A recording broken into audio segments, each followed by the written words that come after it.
for the official release, starting with the 25th team, Army. How about Army? What a story. Now, the thing here to keep in mind for Army this week, and this is very important, their quarterback may not play. So that's up in the air. And I'm telling you right now, if that quarterback does not play daily, then they are susceptible. North Texas is a dangerous team. North Texas has a very exciting quarterback. This kid Morris, actually very good on the run. Maybe I think he's about 6 feet. So, of course, he's not going to be a highly ranked prospect coming out of the draft, whenever that is. But the fact is, he has been dominant in the group of 5 after transferring from the Power 5. So this is what is good about the transfer portal.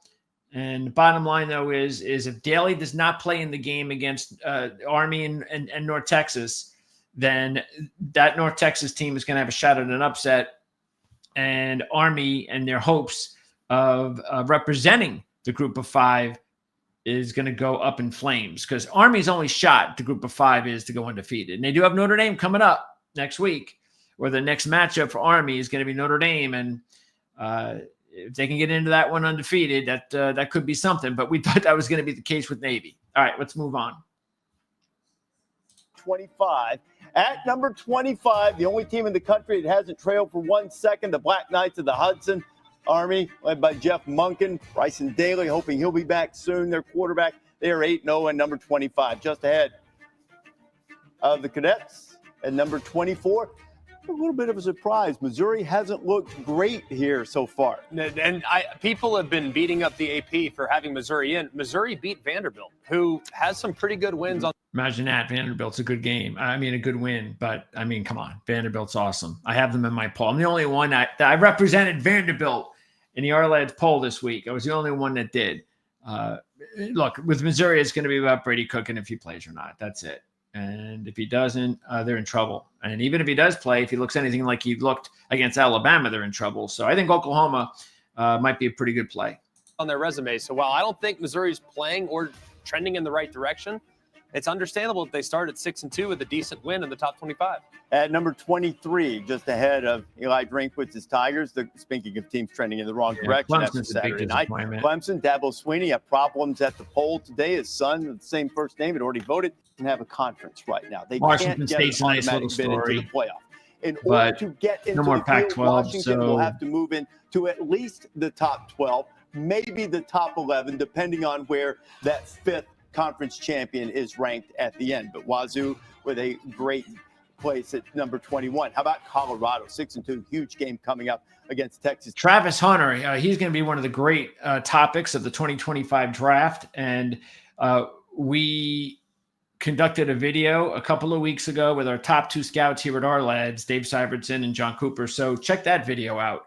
These guys did a great job, as always, breaking down Hunter offensively, defensively, whether or not he could actually be the first pick of the draft, and why he might have the best hands in college football. So that's already available, and you can check that video out. One of many that'll be profiling players for the 2025 draft. Tech on Saturday. What a weekend Colorado had, being off and then sitting back and watching Iowa State lose and Kansas State lose. Great. Toddy. Ole Miss is 16. Ole Miss is now in a place in the. All right, so here you've got Kansas State. I think we mentioned this even from the preseason, that this is just not as good as a Kansas State team that we've seen over the last few years. Good team, but not at the high level. Iowa State, meanwhile, had the very disappointing loss to Texas Tech, but predictable. I mean, they were in some close games and they got out of it. This time they couldn't do that, but they still have a really good chance. They just run the table. And Iowa State's going to be in the Big 12. We're going to be in the postseason playoff. So they're still in good position.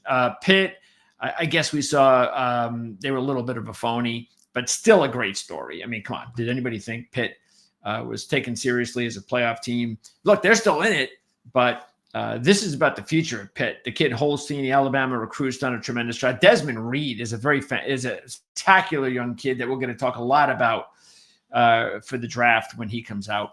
Ole Miss, of course, has got the huge game against Georgia this week. What a matchup there. Unfortunately, the top 2 receivers for Ole Miss look like they're not going to play. Trey Harris, first-round draft pick talent. Watkins is turning into a top pick as well. Not sure exactly where he would land, but I mean, Watkins had about 254 and 3 touchdowns, I believe, in the game, the blowout win against Arkansas, and now he's not going to play. But look, they're deep at wide receiver, Ole Miss. Jackson Dart looks like he's as good as he's been all year. Carson Beck does not, and that's the reason why I actually like Ole Miss. I think it's their time. I really do. And I think they're going to beat Georgia, even though the loss for Georgia, if they do lose, will not eliminate them from the playoffs. Georgia could still run the table, mathematically get into the SEC championship game, and then, of course, into the playoffs. Ole Miss needs to run the table, and I think they could keep that going with a win against Georgia. Season where everything's an elimination game, and it starts Saturday afternoon at home against Georgia. If Ole Miss loses game, they'll have and then you got LSU, the other dog on Saturday. Of course, you got LSU and Ole Miss, both 2.5-point dogs, and they're both at home against mighty Alabama and Georgia. And I actually like both dogs. Now, I think they're very, of course, small dogs. But look, reputation-wise, if you're going to beat Alabama or Georgia, you're the dog, even if you're at home. But I just think LSU and Ole Miss are on an equal level with Alabama and Georgia this year. All right, the college football, this year in college football is going to be the beginning of parity like we have never seen because of the transfer portal. And I think you're already seeing it. Georgia's vulnerable. Alabama's vulnerable. Ohio State's vulnerable. Look, Oregon's vulnerable, even though they're playing their best football of the year. Everybody's vulnerable. And that's what is going to make this an exciting upcoming playoff. But look, LSU cannot get in unless they beat Alabama. Ole Miss can't get in unless they beat Georgia. Alabama can't get in if they lose to LSU. That is going to be an elimination game. So this is it for Alabama, just like LSU. But you know what? LSU has got themselves a pretty exciting quarterback, even though Milroe, a little bit more talented. Look, I like Nussmeier's ability to throw the football better than Milroe's, but he's a little bit erratic, and he's going to need a little bit more seasoning at the next level. But still, he's got the size, he's got the arm strength. He could be a really good quarterback in the NFL. And it might actually be a better NFL quarterback. I think Milroe is a better college quarterback. He's got that athletic ability. He could run the ball and all that kind of stuff. I still like LSU. I like LSU and Ole Miss. I think they're going to pull it off together and keep their hopes alive for the rest of the season. For an SEC championship. You know, that's a great point, too, because LSU is not disrespected in this. They are now on this bracket, so they're not into the 12 because they're ranked 12. If they happen to Indiana, go back here. Two paths of Texas A&M is number 14, and the Aggies, after the loss to South Carolina, they are the second team out, and the committee has them ranked 14. So the first team out of the field is SMU from the ACC. All I'm saying is, does that mean Indiana is not disrespected in this? They are now on this bracket, so they are not disrespected. But Boog, to your point, what if they're not in the top 20? Okay, our first team out actually in our rankings, and I think it was. Let me see. I think it was a tie. Actually, this is just the rankings themselves. Let me pop back out of here. Taking a look at it, it looks like it's LSU. So LSU is the first team out at 13 in our Ourlads poll. The second team out is SMU. All right, so we're not that far off there, but we have LSU as the first team out. 5. Why is Army not having the same argument? Why is Army doesn't feel disrespected? They're coming in at 25, and they look, but they look really good too. And Indiana's strength of schedule is terrible. But go ahead, Reese. It is, but I would still say that even Indiana's schedule, they played some middling teams in the Big Ten, which is a higher level of competition. They look great. The higher level of competition than Army has faced to this point.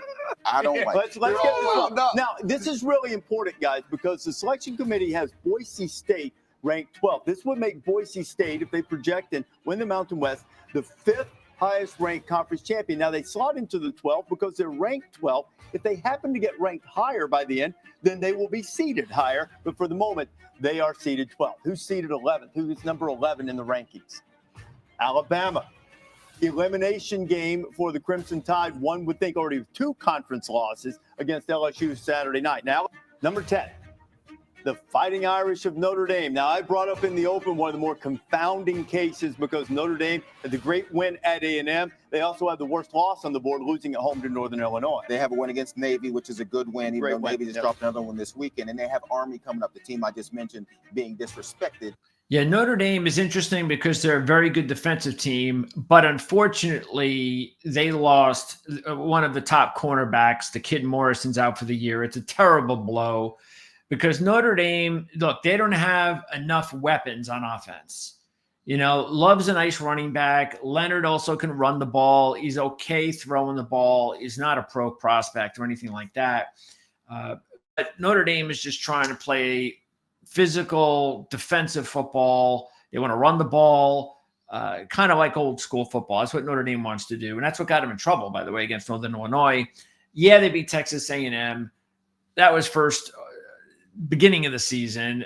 Not that Texas A&M, as you saw last week against South Carolina, is right now considered a realistic national championship type team. They got some holes, especially on defense. But Notre Dame, I think it's too bad that Morrison's out because I really thought that they could have been a dangerous sleeper. Unfortunately, I'm sorry, when you're relying on your defense and your best defensive players out for the year, I just don't see it happening. Doesn't mean they won't make the playoffs, but look, there's a couple of potential landmines as far as Notre Dame's schedule is concerned, including USC. I get the feeling that they're going to drop a game. I don't think Notre Dame is going to be in the postseason playoffs, but you know they might be able to make it. I don't think they're going far if they get there, but you know I just don't see it. And Alabama, of course, slips in here at 11. Now, look, here's the thing that I think is real disappointing. And that is the fact, even though I haven't seen, what did we stop at? Actually, we stopped at a pretty decent number, right? We stopped, actually, they showed us the entire 15. So they have showed us the entire poll. I didn't see Vanderbilt. I did not see Vanderbilt. Now, did they lose to Georgia State? Yeah, okay. They did. It's not a good loss. It's a bad loss, real bad loss. But Vanderbilt beats Alabama, okay? And that was fair and square. Fair and square. Vanderbilt has not lost in any of their games this season. They have not lost to anybody where they looked at last. They almost they lose to Missouri in overtime on the road, or else that would have been another upset win. You know, we know if they've done this year, but I just don't understand why we have to completely look at Notre Dame. Seriously, if Notre Dame plays Vanderbilt, I'm taking Vanderbilt. And I bet you Vanderbilt wins. And if not, it's going down to the wire. So, look, Notre Dame loses to Northern Illinois. It doesn't play anybody except Texas A&M. Vanderbilt has got really tough matchups, big wins, including Alabama. They're not even in the top 25. Meanwhile, they beat Alabama. Alabama's in the playoffs, according to the rankings, and Vanderbilt can't even make the top 25. By Bogan, Indiana. The Louisville win also very good. That's a great point, Greg. They've beaten Louisville, and who would have thought that they would need something to offset having to play Florida State on Saturday? Right. And Florida State at 1-8. Number 9 in the rankings, BYU. Now, this is where you have to follow along. They're ranked 9th, but because BYU is leading the Big 12, if it were to end this way, the Cougars, if they win that conference, they would go into the 4 seed, get a bye into the quarterfinals because they would be the 4th highest ranked. Yeah, this is one thing to consider. Just so you know, this was the first week I put together the poll, our poll, and I'm going to pop it up there again. And just so you know, what I wanted to do this week is I just wanted to put together the poll based on the way the rankings went. That's it. You know, I'll get a little bit more involved with it because obviously you can't have Oregon and Ohio State in the top 4. Okay. But just did it this way anyway, just to kind of show you what because really we haven't even set up our poll either with Boise State at 12 because we have Boise State at 11. Not that they can't be ranked 11th, but this is just to show you just a little bit of a glimpse of how it will work if we had a top 12. And we'll get into more of that starting next week. Okay, because starting next week, once they're released, we'll have these videos out right after that. And then we're going to fine-tune our polls so they do represent 4 conference champions and so forth. So just wanted to kind of let you know about that. Conference champion. And this one to me feels underrated. I mean, I look at BYU. With By the way, what do you next think to their about that? name. Now that I mention that, because some people are going to be like, well, why should BYU in a really bad Big 12, why should they get the 4th? Why should they get a bye? And say Ohio State doesn't. Ohio State loses to Oregon down at the wire. Shouldn't the way that I put this out there, shouldn't that be the way that it should be? That if Ohio State is ranked ahead of BYU like they are, well, shouldn't they get the bye? So that's the thing that you also have to think about. And this is an opportunity for you to take a look at what might happen in that circumstance. So BYU, if we're looking at the real rankings, the playoff rankings, BYU is set to potentially play Ohio State or Boise State. Now, let's say chalk, Ohio State wins their game. BYU will host Ohio State. Okay? So that's the way it's going to look if BYU wins the Big 12. Whereas our poll does not put that into account. And look at the way it worked out too. BYU, Penn State. And let's say BYU beats Penn State, Ohio State hosts BYU. So it was just a coincidence, but kind of cool the way that worked out there as a good way to, good example. Undefeated with significant win over number 13 SMU, pounded Kansas State by nearly 30 points, turned them over a bunch in that game. I know they've been outgained in a few different games. I understand that, but I look at game control, undefeated, strength of record. They check a lot of boxes. So at 9, that just feels painfully low with what BYU's accomplished. And look, I am all on this BYU run.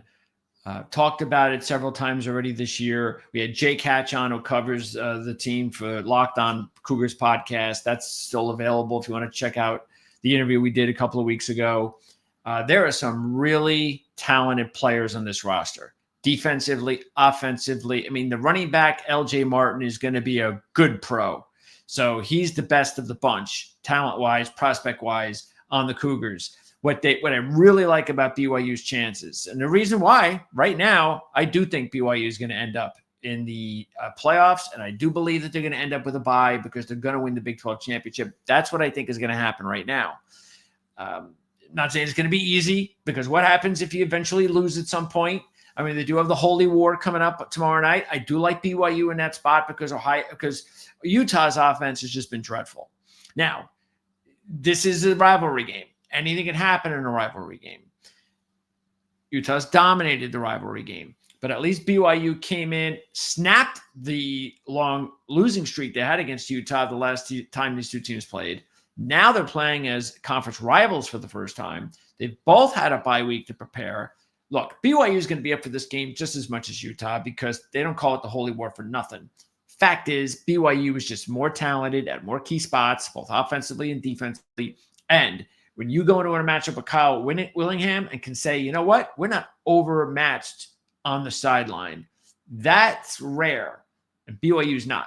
And so I think BYU is going to be okay as long as they continue to do what they've done all season, especially when the turnover battle. Don't give Utah anything easy because they can't move the ball through the air at all. You got a decent running back, good running back, but they just don't have an offense. You load the box, you force them to throw the football. They just can't do that right now. So, look, Utah wants a 13-10 kind of game. I'm sure they like the weather. It's a Saturday night. They'd like the worst conditions possible. Let's just get into a really mean war against BYU. We could pull that out. But I just love everything about what BYU has done.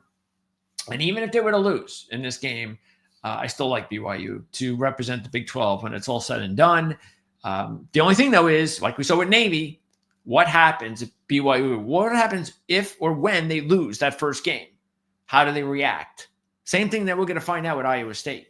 coming up because they got a tough one this week too to respond, even though, of course, they're playing a team that looks like they may not be going bowling.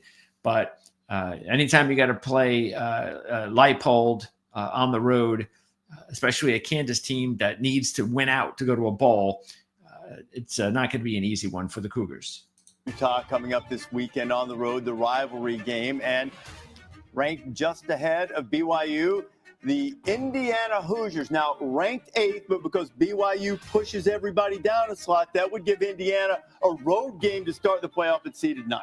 Well, this goes to show you that Indiana and the committee really values eye test, because if you're going based exclusively on how teams execute on both sides, in which they've executed at, I think they're appropriately ranked at 8th with the arrow pointing up, given some of the big hurdles they have coming up against Michigan and at Ohio State. I mean, another great team, and maybe the team in college football that represents why I think the transfer portal is a success. It's great for the fans. Now, there's a lot of fine tuning that has to be done. A lot. There's too much of the Wild West out there. We all know that. So they've got to figure out a way to rein this in. And I think they will. It's going to take a little, it might take a few years. But the fact is that without it, Indiana is not in this position or anywhere near it. I mean, but you talk about getting like the MAC offensive quarterback the last couple of years to kid work, throw in the fact that the head coach comes over from James Madison, top Sun Belt team, brings over like 6 or 7 of their top players, except the quarterback, who's a pretty good quarterback. He wound up transferring. But the fact is that's what the transfer portal is all about. And it could work. It could work when you see the success stories at places like Indiana. They're for real. Watch out, though, in their matchup against Michigan. I'm not saying they're going to lose to Michigan, but that one will be closer than the 14 points. Okay, you got a Michigan team that has played a very tough schedule. Indiana, we know they haven't played a very tough schedule. Not trying to knock Indiana. They have been fantastic. They annihilated Nebraska. So anybody that's been on their schedule, they've just won, no problem, 14 or more in every game. So they did exactly what they're supposed to do. And even if they beat Michigan, people are going to say, Michigan having an off year, which they are. Okay? We're going to have to wait until the Indiana Hoosiers play Ohio State. I can't wait for that one. Indiana, Ohio State. Wow, that would be a great matchup to see if Indiana can somehow pull that off. Because if Indiana loses a game and they're tied, say, with Penn State and Ohio State, and they got those kind of tiebreakers, and I have no idea how that's going to work. I'm assuming it's with the rankings. Indiana is not going to get to the Big Ten championship game, which means the chances are probably not going to make the playoffs. So Indiana is going to have to get to the Big Ten championship game if they have any shot at the playoffs. That means they're going to have to beat Ohio State. By the way, again, Michigan's going to be a tough one. You've got an Indiana team that's only won, I believe, twice in the history of the rivalry. I don't think they've ever been favorite. Or if they have, it's been like 40 years. And now you're making them a 14-point favorite. There's going to be a little pressure because of that. Every week we go on, there's more and more pressure. These kids haven't faced this type of pressure before. And it's a big difference when you're in these situations early in the year. And it's a big difference when you're in these situations when, you're a 3-point favorite or a 3-point dog, or maybe you are just a dog like you normally have been a dog in these matchups with Michigan, mighty Michigan in the Big Ten. But you're 14-point favorites. That's telling you you're supposed to win. That means there's got to be some pressure there, which means if they do go out and blow out Michigan and once again win a game by 14 or more points, I don't care what anybody says about Michigan's season this season. That's impressive, but I just don't think that's going to happen. I think Indiana, like every team in college football, we just saw it with Miami a few times. Every team goes through this. Indiana is going to go through it. I think they're going to go through it on Saturday against Michigan. What is it? They're going to find themselves in a war, so to speak. It's going to be a grind out. I don't know what the score is going to be, but I think if it's a close game, it's going to be a little bit more defensive. I know Will Johnson's not playing. That's a huge loss for Michigan. I don't know. Maybe he plays. He hasn't been ruled out for the season as far as I know. Morrison has. Keep an eye on that. If somehow Will Johnson plays, again, I don't think he's going to, but let's say he does, that's big. But even if he doesn't, Michigan's got a really good defense. Best defense Indiana's played all season. I think they're going to be in a little bit of trouble on Saturday. I expect them to win, but I think it's going to be a really good dogfight, a really close 4-quarter game. And look, if they cover, maybe they cover late, a couple late scores because Michigan just doesn't have the offense at all, which really is surprising, but that's another story for another day. They're like 10-58 all time against Michigan. Wonder, this will be the first test about looking at the helmet across the way and thinking, they always beat us. And then the challenge at Ohio State. Indiana's remaining schedule is in the top 15 in the country, so they'll have their opportunities to prove themselves. Ranked number 7, Tennessee. What a first-round game that would be, huh? In Neyland Stadium. Take the over. Here comes There's no question. Cincinnati and the Take the Hoosiers over. into Knoxville. See, that's You like the over. I might like the under. I like the over. Defense. Indiana has been scoring a lot of points, and Tennessee will have to stay with them. Take the over. Tennessee's got an argument to make right here, though. I mean, they're sitting at 8. I understand that. Or 7, excuse me. I understand that. But there's an argument to be made that their resume is actually better than several other one-loss teams that are likely going to be in front of them, like Texas and Penn State. And I think I'm not. Look, Tennessee. It's a nice story. They had a fantastic start to the season, but I'm not sold. I think they should have lost to Florida. If Florida did not have the quarterback injury situation with Mertz, I think they beat Tennessee in that game. I mean, Florida fumbles the football at the goal line. They had so many opportunities to just blow away Tennessee early. And what happens when you don't take advantage of those opportunities? It catches up to you. It caught up to Florida. They still battled with Tennessee, took it to overtime. And even against Kentucky, that was a tough, hard-fought game. Tennessee's going to slip up again. I don't know when it's going to be, but they're going to slip up again. Again, nice story, better year than people thought, but I don't think they're making the postseason. I don't even have them in my top 12, my own personal top 12. Hey, Greg, I gave you Herbie's line earlier, and you're totally blown right matters. Past it. It matters. First ranking. You tried to say this last year, and we sat here on selection day, and it's the first crazy. ranking, but it's a glimpse inside what the committee is thinking. I think the committee is holding the Arkansas loss against Tennessee. Just win. And you know what? I think you're right. And also Alabama, that's their biggest win. Alabama's up. They're in the field. That's a great win. I'm not trying to diminish it, but Alabama's not playing its best. But they're inside. Just win. That's it. Yep. Number 6, and Tennessee, who also with an opportunity against Georgia and could get to the SEC championship game. Going to be a little bit tougher for Penn State to get into the Big Ten championship game, one would think, after losing to Ohio State. They don't play Oregon, but Penn State, Notre Dame, that would be fun, and Happy Valley. Texas is number 5. Alabama and Yeah, does anybody really want to see Alabama and Texas again? I mean, I don't. Meanwhile, does anybody want to see Penn State and Notre Dame in a playoff? Wow. Talk about tradition. That would be awesome. That one would be in Happy Valley, Notre Dame and Penn State. I mean, that's what I'd live for in college football playoffs and what I've always dreamed of.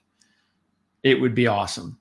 And that's the thing I certainly hope happens. I really, really hope. Look, they can say, which I understand, Indiana, Tennessee, what a great matchup that could be, high-scoring offense. But, I mean, Indiana, Tennessee, come on. Even though that would probably be the more exciting game because of the points that would be scored compared to the Notre Dame Penn State matchup, it's what I live for in college football. It's the rivalries, things of that. It's just Notre Dame Penn State playoffs. I mean, come on, that would be awesome. But, yeah, I want nothing to do. Matter of fact, I just had Texas back into the top 12 after they beat Vanderbilt. And look, they're a good football team, Texas. But just like Tennessee, I think that early on, they look better than they really are. They lost too many players from last year. They're a good team, but they're not better than the rest. That's what's going to be so great about these playoffs, is that all of these teams are very close talent-wise. Any of these teams can win. And I just think that's what they are. I just think they're just any of these teams. I don't expect Alabama to be there. Again, matter of fact, I even think Auburn is going to give them a heck of a game because that defense at Auburn has kept them in so many games. And that's a program that is one quarterback away from like, for instance, I don't know if I think they're going after a really big recruit, but let's just say that they find themselves, a veteran transfer next year, and we're talking about the first rankings release for 2025, I think Auburn could very well not only be on this board, but I think that they could be a top 25, but I think they could be in the top 12. Gus Malzahn is not that far away. I mean, Hugh Freeze. I always get those guys. I don't know why I always get those guys confused, because they're both SEC ties and they both go from program to program, but he's a really good coach. They both are really good coaches, but I think he's going to get it done there. He just needs to get a quarterback there. Trust me, I know how that feels as a Rutgers fan. I know how that feels in a much smaller sense, but I know how it feels. Texas don't play in the regular season as it's stacked up right now. Crimson Tide would go to Austin. And Texas is interesting to me because when you look at their resume and who they played, on the road at Michigan. Michigan at the time in the AP was number 10. The other one they have is Oklahoma. At the time, Oklahoma was 18. Both of those teams, depending on Texas at 5. I think it's deserved. I mean, you brought it up earlier, Joey, when we were talking before the show after you played Georgia. They beat. It's number 4. The Miami Hurricanes leading the ACC. They have snatched victory from the jaws of defeat on multiple occasions. They are ranked 4. They would be seeded 3rd. And I think when you look at Miami, I think Cam Ward is going to win the Heisman Trophy. He's been Booger can't do without Booger and his crazy predictions. Look, Cam Ward's had a nice season, but honestly, if Miami were to lose a couple of games between now and the end of the season, before the awards are given out, I don't know why he would win the award. I mean, the numbers that Genty has put up at Boise have been amazing. Matter of fact, when they showed the comparison numbers that Genty had with the previous running backs who've won the Heismans, like at this time of year, this is where these guys were. This is where Genty is. I mean, he was crushing them statistically. They won the Heisman, and he was crushing them, and he's considered 2nd, 3rd in the running. I know he's a running back, and I get it. They don't give them to the running backs anymore, but we'll see if Miami can even win this week. I think it all comes down to Haynes King. Georgia Tech is due for another upset win. And I think they're also due for their marquee win of the year, because that wasn't it against Florida State. They might have thought it was. Everybody might have thought it was at the time, but that wasn't. But Haynes King, ever since he's moved on over to Georgia Tech, again, great transfer story. If he doesn't play, no, they don't have a chance. But, well, they got a little chance, but not much.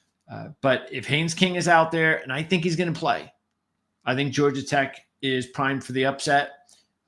Because also Miami, as great as the story is as it's been, and the fact that they were able to win those close games tells you that there's something more in this team that's different than the previous Miami teams, especially on the Cristobal. And remember, a lot of the discontent and the criticism over Cristobal started really. I mean, it was exasperated when they lost that game to Georgia Tech last year.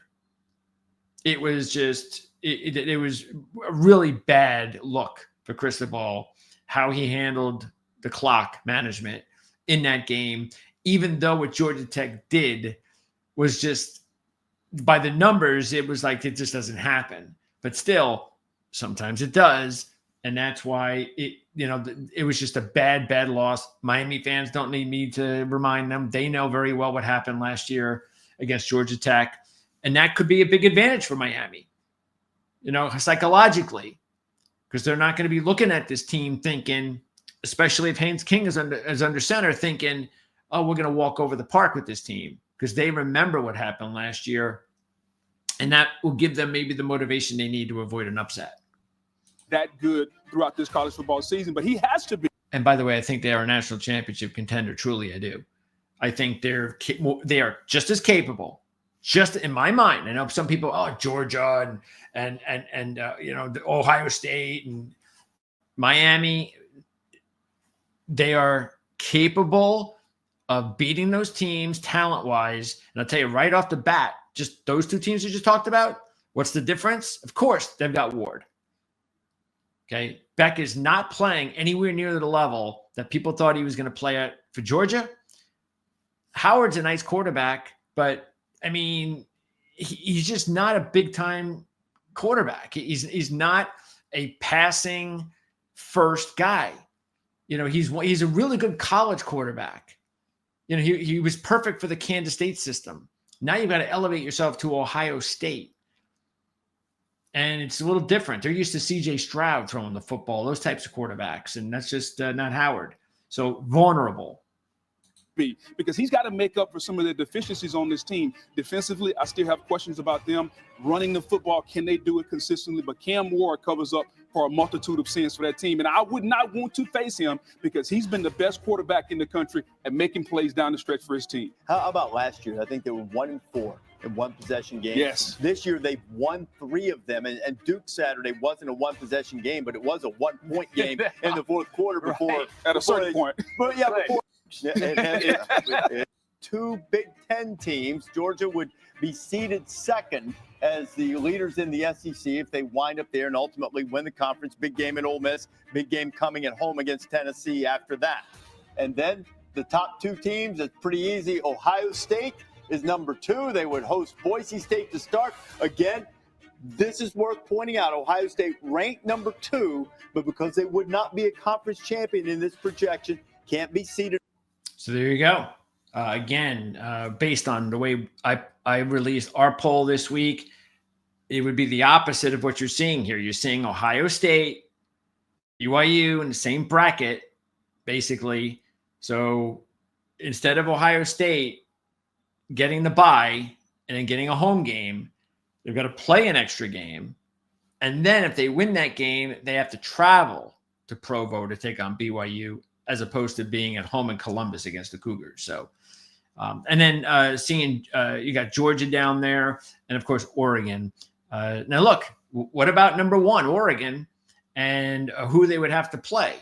Is it a walk in the park kind of deal? Well, no, it's not. And what I really like about the way this is set up is they're going to do the brackets where they're not going to change and reseed. You know, this is just going to be like college basketball's bracket. And I actually like that. Now, some people might think it's unfair, but I do understand why they do it. And I think it's better for the bracket because you really don't have a bracket if you're going to reseed. That wouldn't be a true bracket. I'm sure there are probably fans in Oregon going, well, how come we don't play Boise State?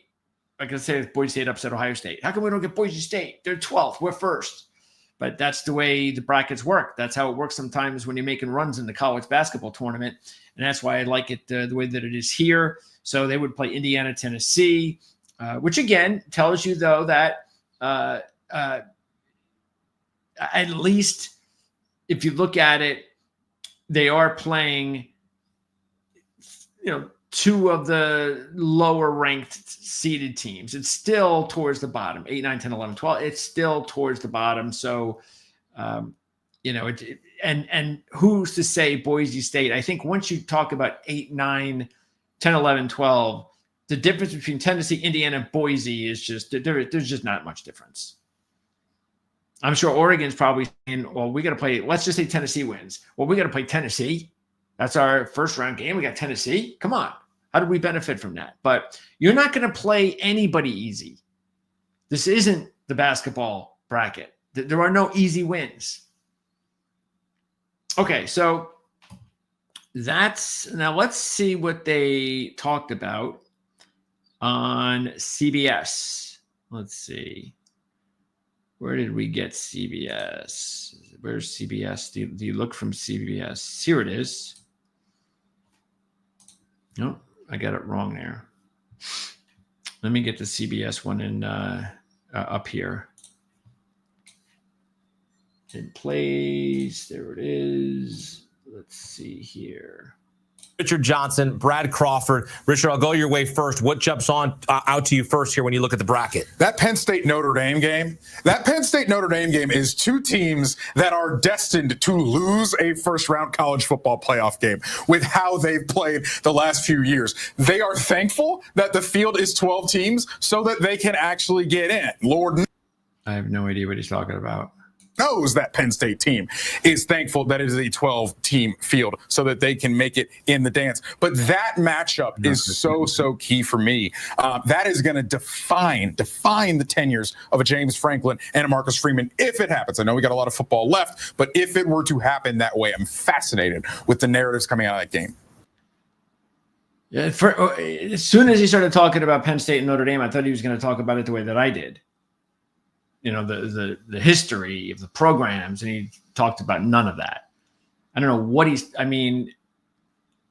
don't know why he's talking about, well, you could never make it to the playoffs when there was 4 teams, so you're lucky there's 12. And it's like, yeah, and I mean, the whole idea with the 12 is that now you have a chance.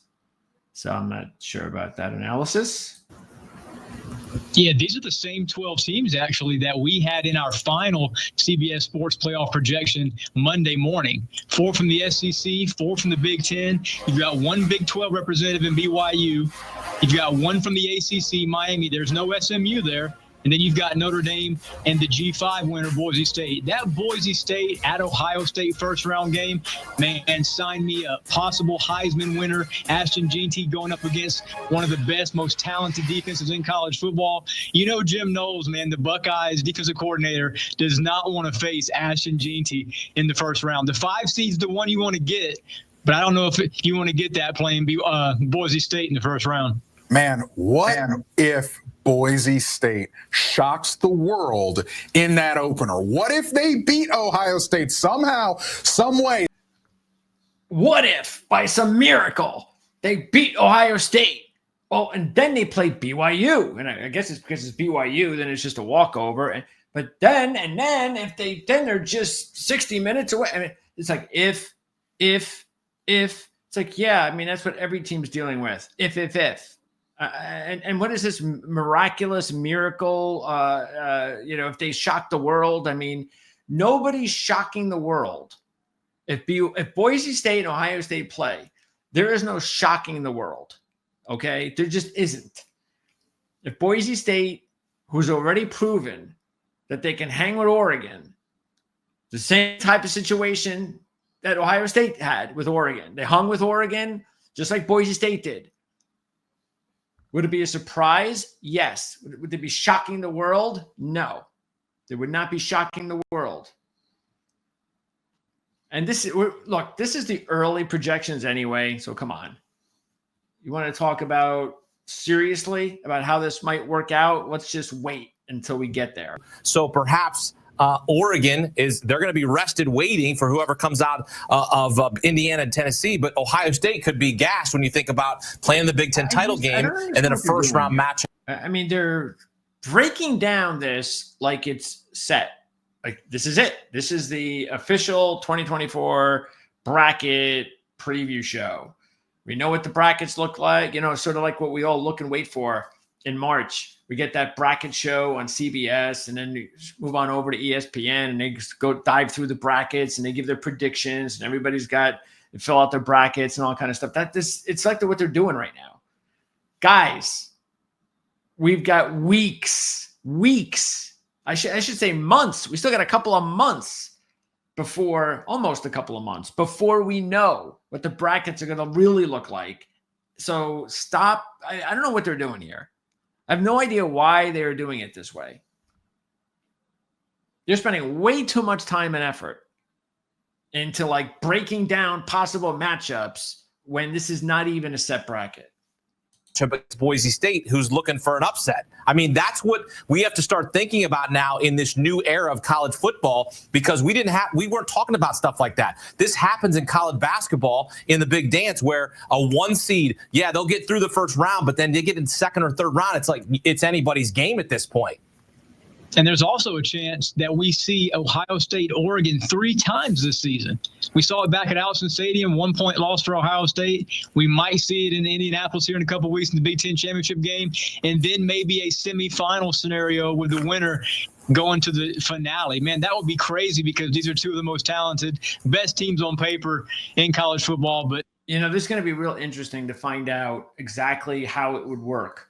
If, let's say, Ohio State gets to the Big Ten championship game and then they lose to Oregon and they've got that gives them that second loss, how will they be penalized?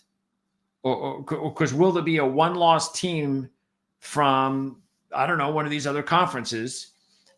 And again, we understand that you probably have to be from the SEC, but the point is that whether it's this situation or another situation this year, next year, it will be interesting to find out if a team is going to get penalized at some point for losing their championship game while another team had one loss, and it was a good loss, but just one loss. So, let me give an example. Probably this is a better example. Let's say Oregon loses a game and they play Ohio State in the championship game, and they both have one loss, and Penn State runs the table and they have one loss. So you got Ohio State, Oregon in the championship, Penn State out, all with the same record. Now, let's say Ohio State exacts their revenge, beats Oregon. Does Penn State get in over Oregon because of that? Or, hey, you know what? They lost, even though it was a must win and he didn't win it. Penn State didn't play Oregon, and they got one loss. They got a better win percentage than Oregon. So that's going to be interesting to see how that works out.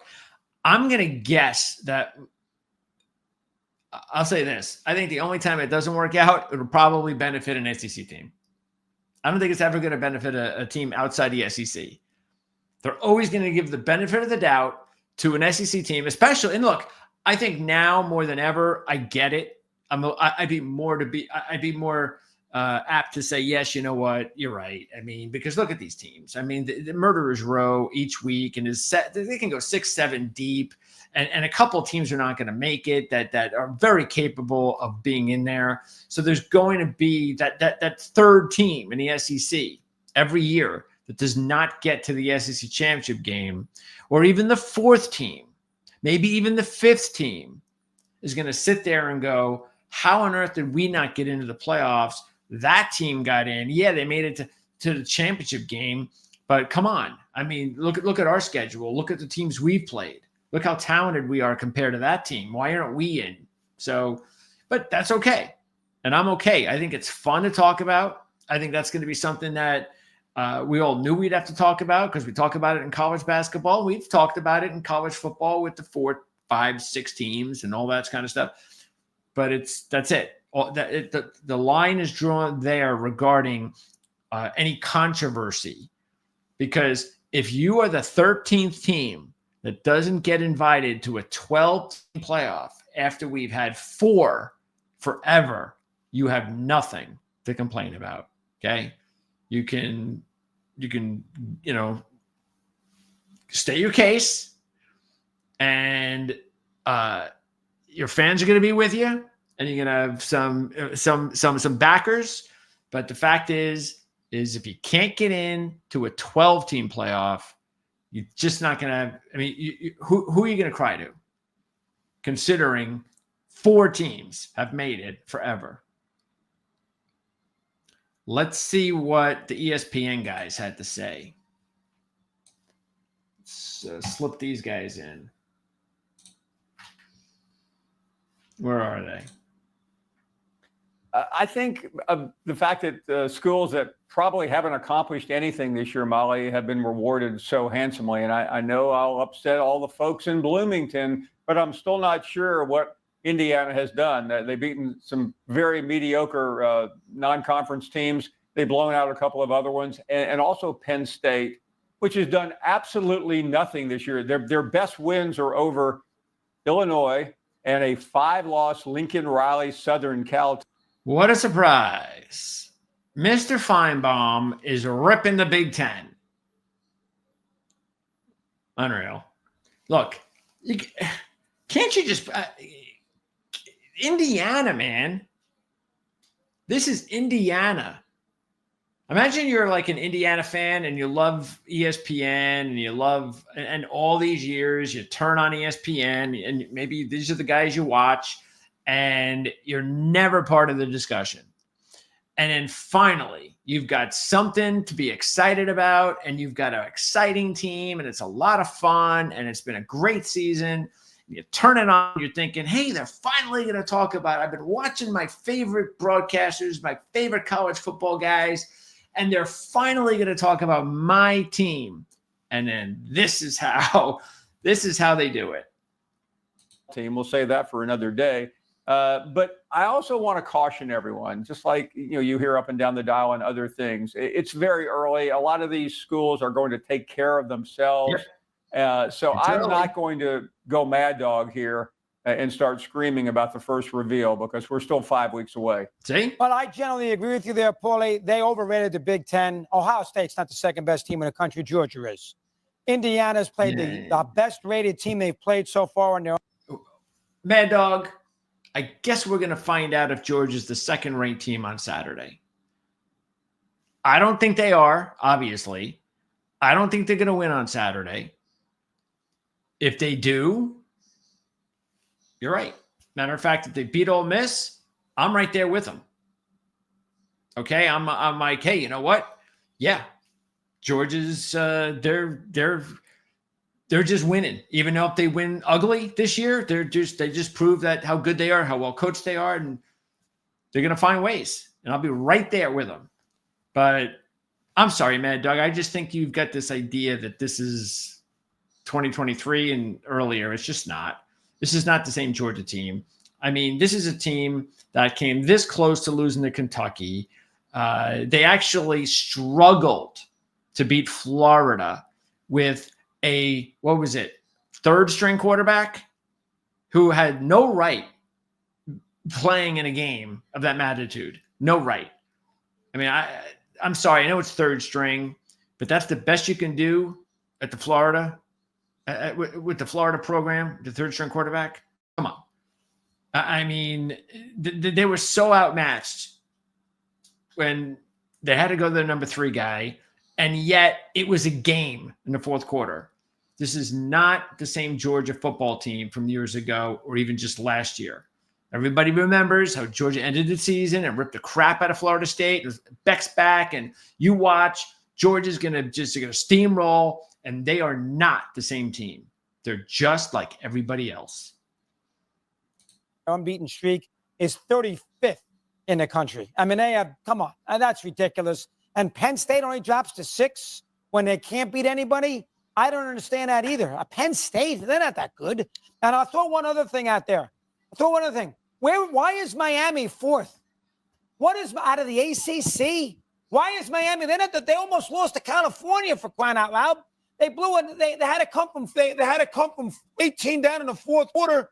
Plus, they showed by 11 to Duke on Sunday afternoon. I mean, and don't give me where you got to put. Mad Dog's been hanging around Feinbaum too much. Everything's about the SEC now. That's it. If you're not in the SEC, you're just not a quality football team. Who won the national championship last year? I mean, wake up. Who won the national championship? Wasn't an ACC team. Put them 4th because they represent the ACC and the top 4 get the buys. Well, if that's the case, why is BYU up there? Because BYU represents the Big 12 and they're undefeated. And they wanted SMU, which is a far better win than Miami has. So those two things, Penn State overrated, and why in the world is Miami so high, ranked number 4? Well, first of all, I don't have a problem with Miami being ranked in the top 5 because they're undefeated. And I'm going to give respect where respect is due, and they've got one of the most prolific offenses in the nation. So when you're putting up points, okay, and you got a Heisman candidate, which they have in their quarterback. The hell's wrong with his voice? I didn't even realize it was Stephen A. Smith. I was like, who is that? I'm going to pay attention to that and say Miami is justified being a top 5 team. Ohio State, Georgia, I get your point about that because Georgia's lone loss was them being down 28, coming back and taking the lead to Alabama before Milroe connected with the freshman to save day, okay? I get that part. But the flip side, too, is that I don't have Georgia being 3 instead of 2 when I see what Alabama was in the aftermath of that win over Georgia, losing to Vanderbilt, okay, and then ultimately Tennessee. Ohio State's got 1 loss on their docket. That was to number 1 ranked Oregon, and that was only by 1 point, 32-31. So I got to pay attention to that as well. My question to you, Paul Feinbaum, how do you feel about where Alabama is placed at number 11? Because I'm not going to lie to you. I wouldn't have had a problem with them being outside the top 12, looking in, and have them having to prove themselves by showing up against LSU this weekend. What are your thoughts? Well, Stephen A., we haven't talked in a while, but that loss against Vanderbilt, and I'm not trying to eject you from your seat, isn't as bad as it looked 4 weeks ago. I mean, I know I'm hearing, Vanderbilt, listen, I think Vanderbilt could beat a lot of those Big Ten teams that we're sitting here whining about. Vanderbilt. Oh, but they couldn't beat those SEC teams? Why are you picking on the Big Ten teams?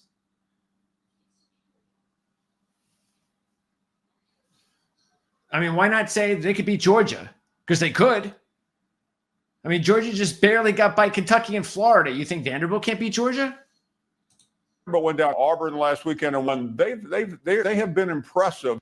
So I think as far as Alabama is concerned, see that little 1 there, by the way, on the votes? That's me.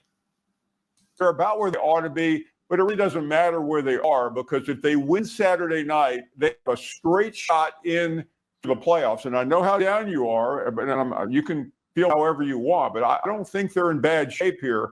I'm not saying it's easy to go to Tiger Stadium on a Saturday night. Everybody knows what that is, Doggy and Stephen A. But and he's right. If they do beat LSU, they're in good shape, but they won't beat LSU. This is going to be the year of Ole Miss and LSU. And of course, when it comes to next week's show and we talk about it, we'll see Alabama and Georgia will have won against those wannabe teams once again. Even though, of course, LSU had their say a few years ago with Joe Burrow, even though it was just 1 year.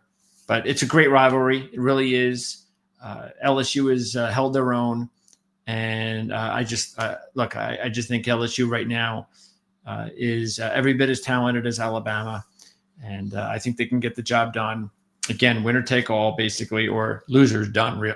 That's the best way to look at it. Loser out. But like I said, keep in mind, Georgia loses to Ole Miss. They're still okay. Okay, it's Ole Miss. Now, I'm not saying that Georgia loses. They don't have a problem because they still have to make sure that they could, get their way into the championship game because it's going to be tough for Georgia to get to the playoffs with 2 losses and no SEC championship appearance. Doesn't mean they can't do it. They're Georgia. They'll get the benefit of the doubt. But, it's still looking pretty decent for Georgia. They've got a shot. And what I mean, of course, is by being pretty decent is, when you lose 2 games, I mean, a lot of people would be like, oh, you're done. You got no chance. But they have a decent chance, actually. It's actually okay because they can run the table, even though we're starting to get to the end of the season, but you can run the table. You're probably going to still see a couple of those teams that they're battling it out for to try to get into that championship game, lose. And you can see Georgia, back in the championship game with 2 losses. But again, like we said, Ole Miss, they're done if they lose. All right, so again, that's the way it looked there. One last look at the rankings for Ourlads.